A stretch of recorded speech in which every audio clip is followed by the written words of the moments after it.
Kisah cerita di sebuah pulau kecil yang terletak di dalam Seoul yang bernama Uido. Pasar saham membukukan nilai transaksi 7 miliar dolar dalam sehari. Wow, nilai yang sungguh fantastis. Seorang pemuda bernama Ko Il-yeon pegawai baru sebagai pialang saham di sebuah perusahaan bernama DM Sekuritas. Aktivitas perusahaan dimulai pukul 9 pagi sampai pukul 3 sore. Pekerjaan pialang saham cukup sederhana, mereka hanya membeli dan menjual saham atas perintah investor saham kemudian mendapat komisi. Setelah market tutup tepatnya pukul 3 sore, seluruh komisi pialang saham akan diumumkan di layar berdasarkan hasil transaksi masing-masing pialang saham. Pada hari itu Cho Il-yeon tidak mendapatkan komisi karena belum mendapatkan investor saham. Atasan mengajak Il-yeon keluar untuk menemui investor. Investor itu adalah para manajer investasi. Mereka harus bisa mengingat setiap perkataan dari manajer investasi. Perkataan mereka adalah uang, karena kapan saja mereka bisa memberikan informasi penting. Kemudian Il-yeon berinisiatif untuk membeli alat perekam dan bias digunakan sebagai pemantik. Il-yeon juga memiliki teman yang bekerja di perusahaan yang sama, di perusahaan DM Sekuritas. Namanya Jeon Woong-sung. Seorang pemuda lulusan universitas top di Amerika, kaya dan tampan, merupakan anak dari CEO perusahaan Woong-sung. Pekerjaan orang tua Il-yeon adalah seorang petani raspberry. Pada hari libur orang tua Il-yeon memanggilnya pulang untuk membantu di perkebunan raspberry. Perkebunan itu hanya dikerjakan oleh kedua orang tuanya. Pada hari itu ibunya menceritakan kepadanya bahwa ayahnya memiliki penyakit tumor kecil di hati. Il-yeon pun panik dengan berharap orang tuanya dapat dibawa ke rumah sakit untuk diperiksa dokter. Keesokan harinya Il-yeon kembali masuk kantor untuk bekerja. Pada hari itu Il-yeon mendapat telepon pertama kalinya dari investor. Dengan sangat terburu-buru investor meminta dilakukan sesuatu terhadap saham Murim Elektro sebesar 20.000 saham.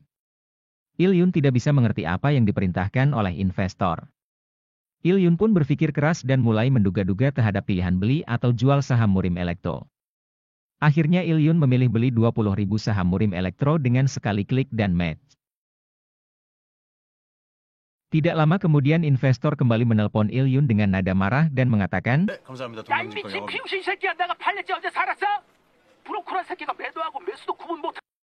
"Aku meminta uangku dikembalikan." Manajer memutuskan untuk mengembalikan dana investor dengan cara memotong bonus dari satu tim di bawah manajer tersebut. Il-yeon merasa stres karena sudah 10 bulan bekerja belum menunjukkan performa yang bagus. Di saat kondisi yang kurang beruntung bagi Il-yeon, salah seorang seniornya bernama Yo Min-jun menawarkan kepadanya untuk berkenalan dan bekerja sama dengan market maker atau biasa disebut dengan bandar saham. Dalam film ini sebutan bandar sahamnya adalah tiket. Yo mengatakan bahwa dirinya pada awalnya dulu juga pernah bekerja sama dengan tiket yang direkrut oleh manajer investasi bernama Park Chang-gu. Komisi pertama yang diterima Yo sebesar 800.000 dolar, wow, nilai yang sangat fantastis. Il-yeon menyetujui untuk bertemu dengan tiket, maka terjadilah pertemuan rahasia. Tempat pertemuan juga tidak biasa. Il-yeon menemui tiket di atas atap gedung pencakar langit. Dalam proses pertemuan itu Il-yeon merasa gugup dan sedikit takut. Setelah bertemu, tiket mengatur siasat untuk memanipulasi harga saham bertujuan untuk memperoleh untung sebesar-besarnya dengan bantuan pialang saham yang resmi. Akun dibuka di DM Sekuritas atas nama Do Bong-su dari Samil Asset. Nilai transaksi yang direncanakan sebesar 50 juta dolar. Keuntungan diperkirakan 2 juta dolar dan bagian untuk Il-yeon sekitar 500.000 dolar. 250 kali lipat dari gaji Il-yeon.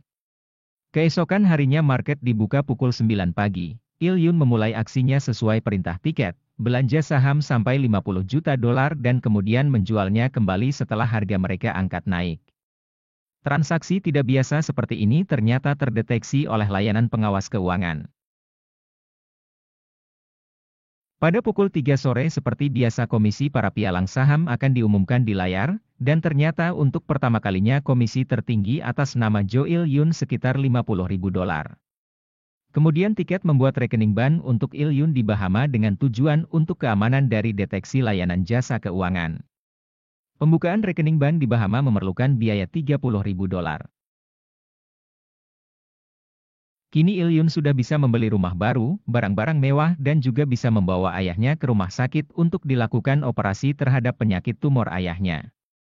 Il Yun mengajak kekasihnya makan siang di sebuah restoran mewah. Kekasihnya pun bingung dengan keadaan Il Yun sekarang yang super mewah.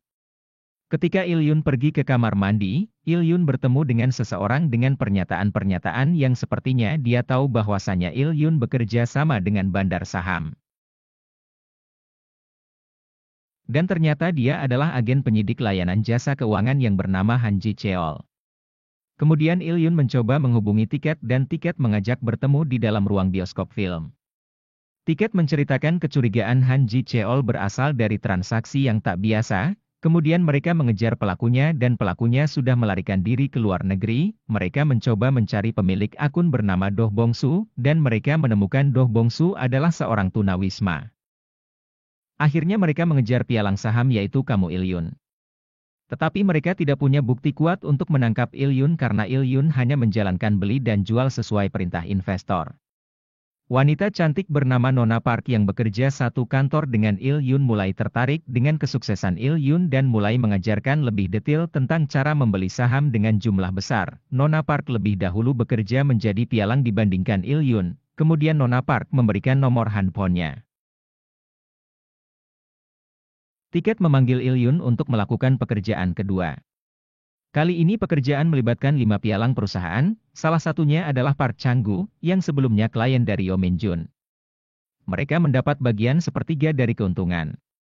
Tiket mengatakan nilai transaksi kali ini sebesar 700 juta dolar, perkiraan keuntungan sekitar 18 juta dolar, bagian untuk Il Yun sekitar 1,2 juta dolar. Manajer mendapat informasi bahwasanya Park Chang-gu akan ditangani oleh Il Yun. Manajer mengatakan Park Chang-gu biasanya ditangani oleh Yo, apakah kamu bisa menghandle Park Chang-gu? Il Yun mengingat pesan Tiket bahwa pekerjaan ini tidak diketahui Yo Min Jun dan meminta untuk merahasiakannya. Kemudian Il Yun mengatakan, saya sudah belajar kepada Nona Park bagaimana cara belanja saham dengan porsi yang besar. Keesokan harinya pukul 9 pagi Il Yun mulai melancarkan aksinya sesuai perintah Tiket. Il Yun sukses bertransaksi dengan nilai 700 juta dolar dan mendapat keuntungan 18 juta dolar. Sesuai janji Tiket komisi Il Yun 1,2 juta dolar telah masuk dalam rekening di Bahama, total uang di rekening Bahama sekitar 1,7 juta dolar. Ternyata layanan jasa keuangan mengamati atas kejadian nilai transaksi yang tidak biasa hari ini.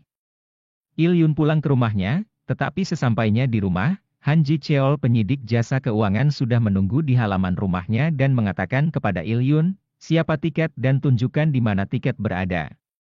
Kemudian Il Yun memanggil satpam dan mengatakan saya tidak mengenal orang ini dan tolong usir orang ini.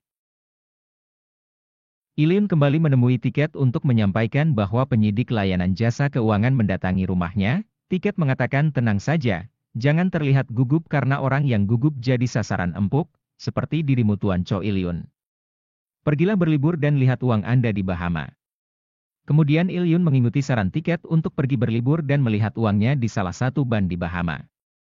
Pada saat liburan Il Yun bertemu dengan Roy Lee, pemilik perusahaan jasa keuangan bernama Roy and Cheryl Investment. Sepulangnya Il Yun dari liburan ternyata kantor sudah digeledah, dan penyidik mengambil banyak dokumen untuk diselidiki dan menjadi barang bukti. Il Yun dipanggil untuk diinterogasi. Penyidik menanyakan apakah kamu tidak curiga atas nilai transaksi yang begitu besar, tidak seperti biasa, apakah kamu tidak menanyakannya? Il Yun menjawab saya ini bekerja sebagai pialang saham yang bekerja harus cepat, jika saya bertanya maka kesempatan beli atau jual saham akan terlewatkan. Dan kerugian investor bisa terjadi. Singkat cerita akhirnya Il Yun pun keluar dari ruang interogasi. Penggeledahan dan pembantaian ini berkembang dengan keluarnya isu tentang perzinahan salah seorang senior pialang saham di DM Sekuritas, yaitu perselingkuhan Yo Min Jun dengan wanita di kantor itu juga. Istri Yo yang mengetahui berita itu langsung mendatangi kantor DM Sekuritas dan membuat keributan dengan wanita selingkuhan Yo. Keributan ini menyebabkan direktur memindahkan seluruh investor dari Yo Min Jun dan dialihkan kepada Cho Il Yun. Peristiwa ini semakin membuat Yeo Min-jun kesal dan dendam terhadap Cho Il-yun. Dengan pertambahan investor yang ditangani Il-yun membuat finansialnya semakin kokoh. Setiap pukul 3 sore selalu nama Il-yun berada paling top urutan pialang penerima bonus terbesar. Il-yun mulai berkencan dengan Nona Park. Il-yun juga mengubah penampilannya semakin mewah. Dan orang tua juga dilengkapi barang-barang mewah, serta perkebunan raspberry semakin besar dan memiliki banyak karyawan bekerja di kebun orang tuanya. Sekarang Il-yun dihormati sebagai pialang yang sukses.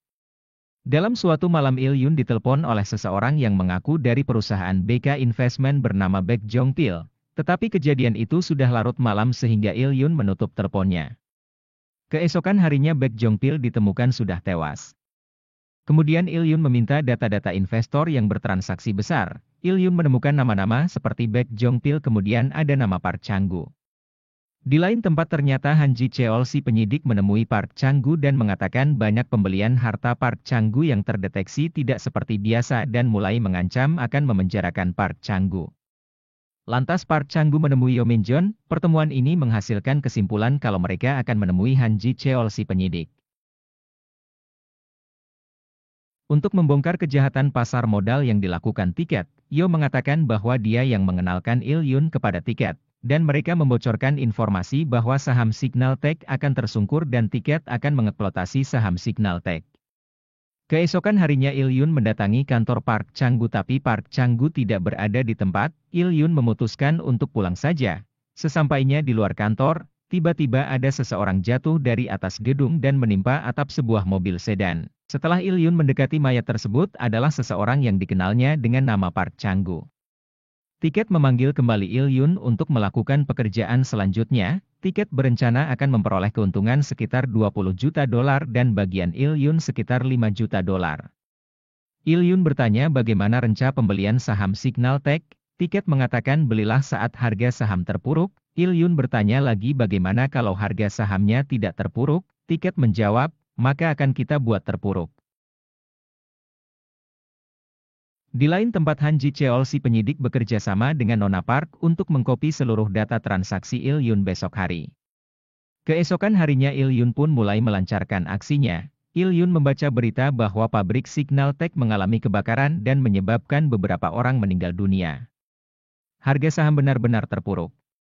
Tiket memerintahkan beli saham di harga 10 sen dan jual sahamnya di harga 3 dolar maka keuntungannya 2,9 dolar. Jika mereka membeli 7 juta lembar saham maka keuntungan mereka benar-benar sekitar 20 juta dolar. Sahabatnya Jun Woo-sung mencium kejahatan yang dilakukan temannya yaitu Cho Il-yun, dan menyampaikannya kepada direktur tentang informasi yang diperolehnya. Direktur memanggil Il-yun ke ruangannya. Pada saat Il-yun berada dalam ruangan direktur, Nona Park melancarkan aksinya dengan mengkopi seluruh data transaksi Cho Il-yun dan memberikannya kepada Han Ji-cheol si penyidik. Di lain tempat Yeo Min-jun mengalami kecelakaan dan pelakunya adalah Tiket. Satu persatu pialang yang sudah tidak berguna bagi Tiket akan dihabisi. Han Ji-cheol setelah memperoleh seluruh data transaksi Il-yun, memutuskan untuk menangkap Il-yun. Il-yun melarikan diri dan mencoba menghubungi Tiket kembali. Tiket mengajak bertemu di rumah sakit tepatnya di ruangan Yeo Min-jun dirawat. Il-yun bertanya, mengapa kau lakukan pembunuhan terhadap Park Chang-gu dan percobaan pembunuhan terhadap Yeo Min-jun? Tiket mengatakan mereka berkhianat dan bekerja sama dengan Han Ji-cheol. Selanjutnya Tiket mengajak bertemu kembali dengan Il-yun dan merencanakan pekerjaan berikutnya. Tiket mengatakan kita sudah menjatuhkan harga saham perusahaan Woosung Internasional. Perusahaan tersebut adalah milik ayah temannya bernama Jun Woo-sung. Han Ji-cheol memanggil Il-yun dan dilakukan interogasi dan akhirnya menghasilkan kesepakatan bekerja sama untuk membongkar kejahatan dan menangkap bandar saham yaitu Tiket. Sebagai imbalannya seluruh kejahatan Il-yun akan dihapus. Il-yun menemui Jun Woo-sung dan mengatakan besok ketika pasar saham dibuka harga saham Woo-sung milik ayahnya akan naik. Il-yun mengatakan aku akan membeli saham perusahaan ayahmu. Jun Woo-sung tidak percaya karena perusahaan ayahnya sudah tidak mungkin naik karena perusahaan ayahnya mengalami kerugian. Il-yun memohon kepada Jun untuk percaya kepadanya kali terakhir. Jun Woo-sung mulai mendengarkan rencana siasat Il-yun. Il-yun berencana besok pagi akan membeli saham Woosung dengan porsi besar, yang mengakibatkan harga saham akan naik sementara. Kemudian Il-yun mengatakan kepada Jun untuk menjual saham Woosung di harga yang lebih tinggi lagi. Tapi Jun menjawab, saya tidak bisa menjual saham di harga tinggi. Saya membutuhkan pembeli di harga tinggi. Il-yun menjawab, teman saya di Bahama bernama Roy Lee akan memancing order beli di harga tinggi, dan klien Roy Lee adalah saya. Roy Lee memancing order beli memakai uang saya dan meminta Jun untuk menjualnya di harga tinggi. Kemudian uang tiket membeli seluruhnya di harga tinggi. Pada saat turun jauh Roy Lee membeli kembali saham Woosung, sehingga Il-yun sekarang memiliki saham perusahaan Woosung milik ayah temannya. Dalam proses jual beli hari itu Satuan Kepatuhan Jasa Keuangan cukup mengganggu dalam prosesnya. Setelah transaksi berhasil dilaksanakan, Il-yun sudah bekerjasama dengan unit Satuan Kepatuhan untuk menangkap tiket. Il-yun pun bertemu dengan tiket. Tiket sangat marah karena akibat dari kesalahan Il-yun tiket mengalami kerugian sekitar 30 juta dolar. Il-yun beralasan pemilik saham Woosung tidak mau menjual sahamnya sehingga Il-yun membeli besar-besaran di harga tinggi. Tiket mengancam Il-yun dengan mengatakan kamu harus bertanggung jawab. Tiket juga mengetahui kalau dia dijebak oleh Il-yun. Tiket mengambil alat perekam di jaket Il-yun dan merusaknya, kemudian pergi meninggalkan Il-yun.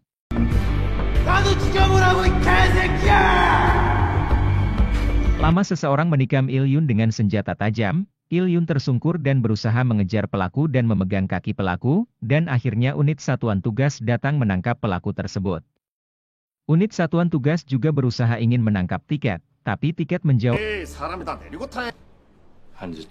bukti keterlibatan saya. Akhirnya Il-yun mengeluarkan alat perekam yang biasa gunakan sebagai pemantik. Unit satuan pun segera menangkap tiket dengan memborgol tangannya. Dalam suasana yang hiruk-pikuk ternyata Il-yun melarikan diri dengan menaiki kereta yang sudah berjalan. Han Ji-cheol berteriak, kamu mau kemana? Kamu harus menjadi saksi. Ternyata Il-yun tidak mau menjadi saksi karena takut juga akan dijadikan tersangka.